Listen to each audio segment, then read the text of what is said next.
말씀은 조금 평소와는 조금 다르게 최근 벌어진 이스라엘과 하마스 충돌에 대해서 좀 우리가 알아보고 또 그리스도인으로서 우리가 어떻게 해야 할지를 함께 나누는 시간을 가지기를 원합니다. 지난주에 하마스가 이스라엘을 공격함으로 지금 중동의 화약고가 다시 터지는 그런 위험에 빠져 있습니다. 이번 전쟁으로 현재 양측의 사망자가 3,000명이 넘는 상황입니다.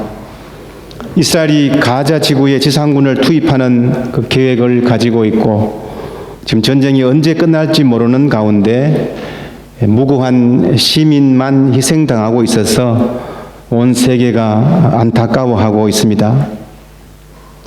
이번 충돌을 시작한 장본인은 하마스인데요. 여러분이 잘 아시는 대로 하마스는 가자 지구를 통치하는 팔레스타인의 이슬람주의 정파, 무장 정파입니다. 하마스가 이런 도발을 시작한 이유는 이스라엘과 사우디아라비아 간의 관계가 정상화되는 것을 견제하기 위함이라고 하는 의견이 지배적입니다. 하지만은 이런 정치적인 배경 이외에도 더 오래되고 복잡한 문제들이 실타래처럼 꼬여 있습니다. 이스라엘과 팔레스타인의 싸움은 몇천 년 전으로 올라갑니다. 여러분 잘 아시는 성경에서 열국의 아버지라 불리는 아브라함에게 두 아들이 있었습니다. 이삭과 이스마엘입니다.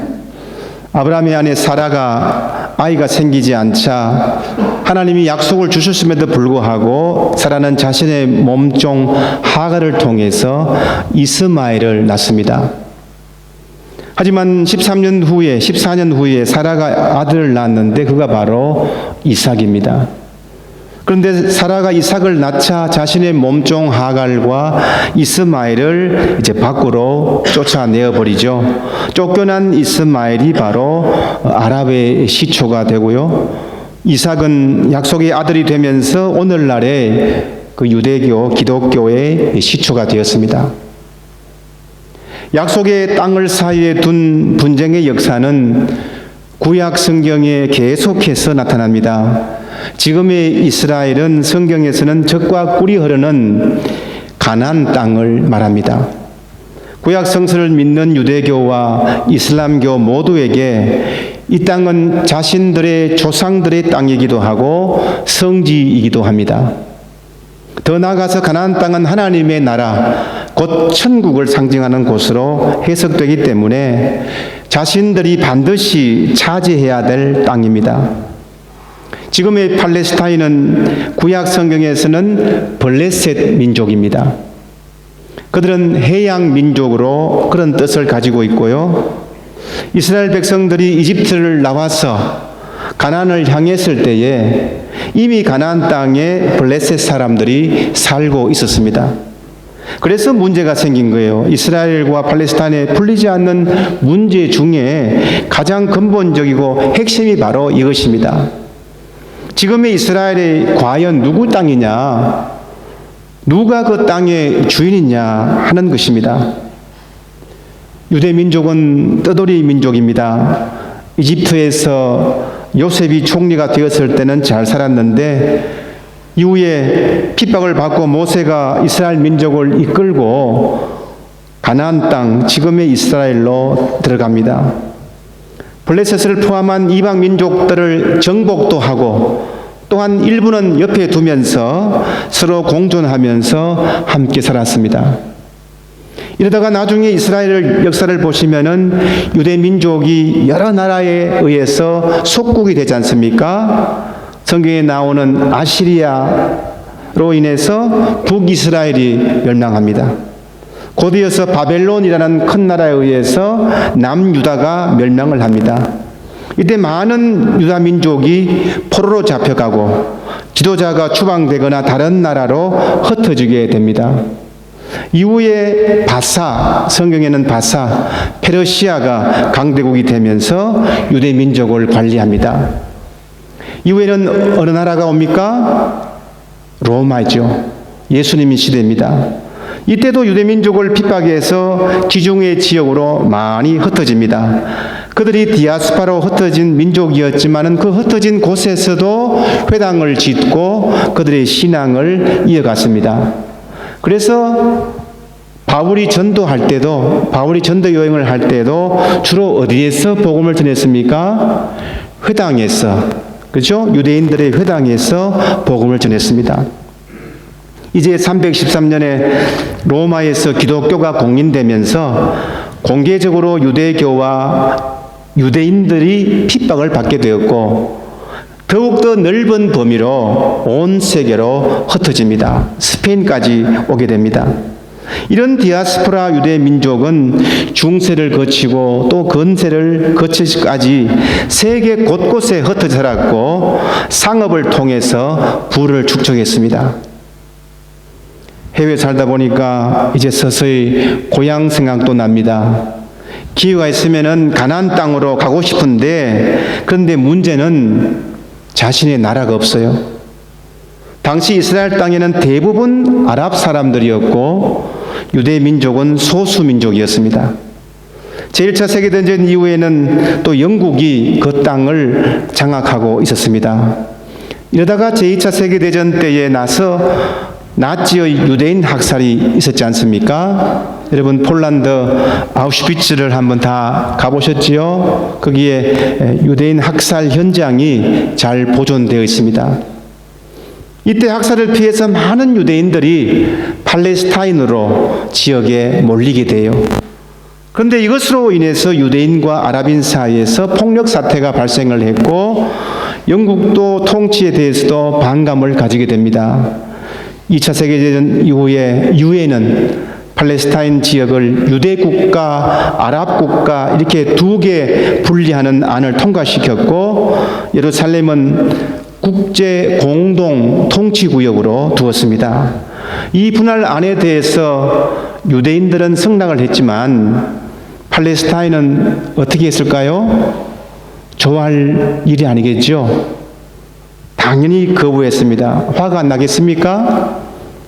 우리가 오랫동안 몇 천년을 이곳에 살았는데 이제 와서 자기네 땅이라고 하니까 말입니다. 팔레스타인 측 입장에서 말입니다. 결국 이 문제를 해결하지 못한 영국은 1948년에 팔레스타인 지역에서 철수를 하게 되고 이때 유대인들이 이스라엘의 국가를 건국하게 됩니다.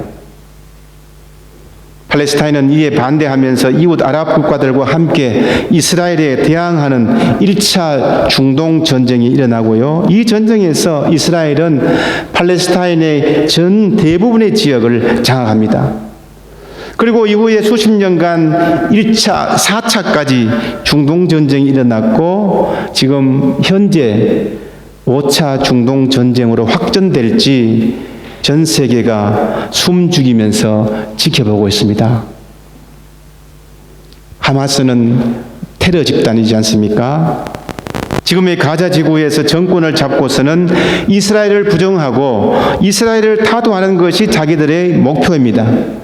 그런데 또 다른 지역의 서안 지구에서는 파타 주도의 팔레스타인 자치정부가 있습니다. 이 자치정부는 국제사회의 권고에 따라서 이스라엘을 인정을 하고 팔레스타인과 이스라엘이 공존하는 두 국가 해법을 지지하는 정부입니다. 같은 팔레스타인이지만 이같이 하마스와 자치정부의 노선이 구분되어 있어서 또 이 문제를 더욱더 복잡하게 만들고 있습니다. 어쨌든 팔레스타인의 입장에서는 가장 기분이 상하는 것이 유대 민족이 야금야금 자신의 땅을 차지하고 있다는 것에 있습니다. 중동 1차 전쟁 이후에 자신들이 사는 땅에 유대인 정착촌을 건설하면서 조금씩 침범해 오더니 이제는 가자 지구 그리고 서안 지구에만 팔레스타인 사람들이 주로 살고 있습니다. 그 좁은 땅에 200만이 넘는 인구가 그렇게 살고 있다는 거예요. 8m의 콘크리트 벽으로 담을 세우고 출입을 관리하고 전기와 수도도 관리하고 있는 것입니다. 이런 상황에서 팔레스타인 사람들은 이스라엘 정부 때문에 고통받고 있다라고 주장하고 있고, 이스라엘 정부는 팔레스타인의 폭력에 대해 방어일 뿐이라고 자기 입장을 계속하고 고수하고 있습니다. 이 모든 분쟁의 뿌리에는 유대인들의 시오니즘이 작용하고 있습니다. 시오니즘. 이 시오니즘은 팔레스타인 지역을 하나님께서 주신 약속의 땅으로 보고 그 땅으로 돌아가야 한다는 생각이 유대인들에게는 매우 중요했습니다. 하지만 팔레스타인 입장에서는 시오니즘 자체가 아랍을 침공하고 잃어버린 유다 민족의 땅을 수복하겠다는 뜻이 담겼기 때문에 이스라엘을 제외한 아랍 대부분의 나라에서는 이 시오니즘에 대해서 강한 거부감을 가지고 있다는 것입니다. 세계는 지금 갈등과 전쟁으로 가득 차 있습니다. 옆나라 우크라이나도 전쟁을 하고 우리 조국 대한민국도 남북으로 갈라져서 같은 민족이 상대방을 향해서 주적으로 간주하며 살아오고 있습니다. 저들이 지금 살아가는 이곳 슬로바키아는 어떻습니까? 이스라엘, 팔레스타인 정도는 아니지만 비슷한 상황으로 헝가리와 슬로바키아가 그렇게 사이가 좋지 못해요. 특히 슬로바키아가 이번에 국회의원 선거 이후에 새로운 내각이 구성되고 있는데 지금 연합정부가 자국민 우선 정책을 추진하고 친러 경향과 강한 민족주의 색채를 드러내고 있습니다. 헝가리는 슬로바키아를 향해서 우리들이 이 땅에 1000년 동안 차지했던 땅이라고 주장을 하고 있고, 슬로바키아는 헝가리 사람들을 향해서 너희들이 지배한 이 땅에서 물러가라 라고 맞불을 놓고 있습니다. 오늘 이런 현상을 보면서 우리는 무엇보다도 하나님께서 평화를 추구하시는 분임을 알아야 합니다. 화목을 원하시는 것입니다. 진정한 평화는 하나님 안에서 있는 것입니다. 하나님께서는 평화를 이 땅에 이루시기 위해서 한 분을 보내주셨는데 바로 우리 주 예수 그리스도입니다. 주님은 매우 혁명적인 말씀을 하셨어요. 내 원수를 사랑하라. 우리가 그리스도인이 된다고 하는 것은 원수도 사랑할 만큼의 사랑이 있어야 합니다. 우리가 베풀어야 할 사랑의 한계가, 범위가 있는데 그 범위의 극치가 무엇입니까? 원수 사랑까지 가야 한다는 거예요. 사랑을 베푸는 최대 범위가 원수까지 펼쳐져야 한다는 것입니다. 굉장히 혁명적인 말씀이에요. 율법에는 눈에는 눈, 이에는 이로 갚아라 라고 했지만은 주님은 무엇이라고 했습니까? 누가 내 오른쪽 뺨을 치거든 왼쪽 뺨마저 돌려대어라. 누가 내 속옷을 가지려는 사람에게는 겉옷까지도 내주어라. 누가 너더러 오리를 가자고 하거든 십리를 같이 가주어라. 예수님의 가르침입니다. 산상수훈에서 말씀하신 것이고 전혀 세상적인 방법과는 다른 혁명적인 방법입니다. 이스라엘이 팔레스타인에게 오른뺨을 맞았으면 왼뺨을 대고 돌려대주라는 것입니다. 마찬가지로 팔레스타인이 이스라엘에게 왼뺨을 맞았으면 오른뺨도 돌려주라는 것입니다. 바보 같은 짓이죠. 그러나 이것이 진리입니다.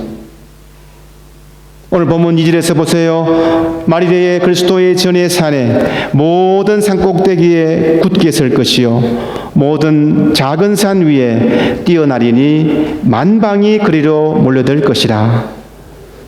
종말의 때에 모든 사람들이 거룩한 산으로 올라갑니다. 높은 산으로 올라갑니다.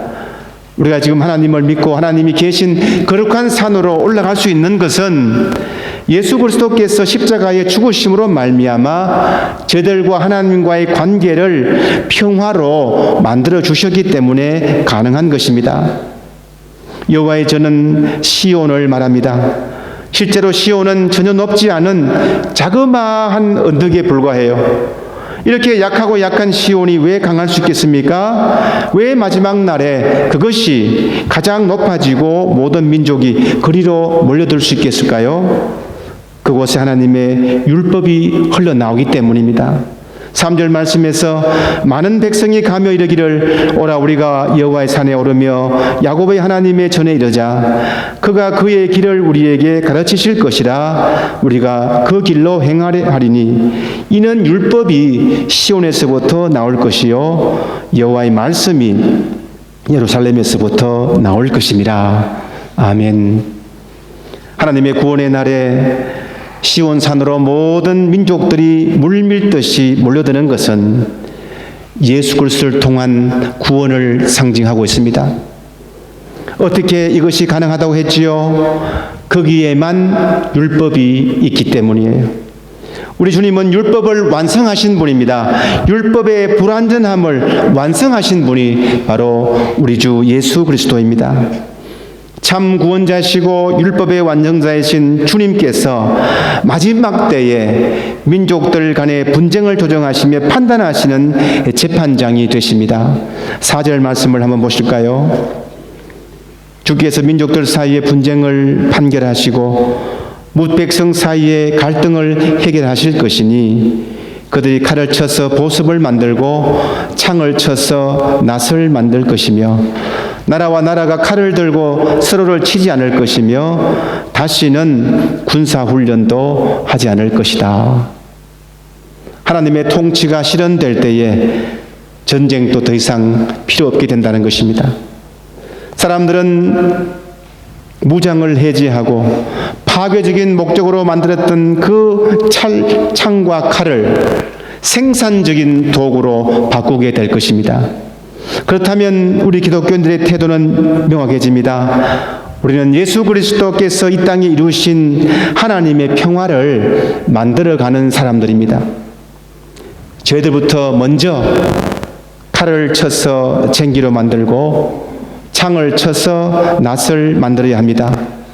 주님의 모습을 따라서 평화를 이루는 일에 기도할 뿐만 아니고 우리가 가지고 있는 칼, 우리가 사용하는 창을 녹이고 변화시켜서 그것으로 낫을 만들고 쟁기를 만들어야 한다는 것입니다. 내 안에 다른 사람을 향한 공격하려고 하는 칼과 창을 먼저 내려놓고 쳐서 쟁기를 만들고 낫을 만드는 것입니다. 평화의 도구로 살아갈 때에 하나님께서 우리를 당신의 자녀로 여겨주십니다. 성 프란시스코 신부는 그가 예수 그리스도를 믿으면서 자신이 평화의 도구가 되기를 기도했던 사람입니다. 그리고 그 기도의 내용을 담아서 평화의 도구라는 시를 지었습니다. 저희들이 너무나도 잘 아는 시입니다. 주여 나를 평화의 도구로 서주소서. 미움이 있는 곳에 사랑을, 상처가 있는 곳에 용서를, 분열이 있는 곳에 일치를, 의혹이 있는 곳에 믿음을 심게 하소서. 주여 나를 평화의 도구로 서주소서. 오류가 있는 곳에 진리를, 절망이 있는 곳에 희망을, 어둠이 있는 곳에 광명을, 슬픔이 있는 곳에 기쁨을 심게 하소서.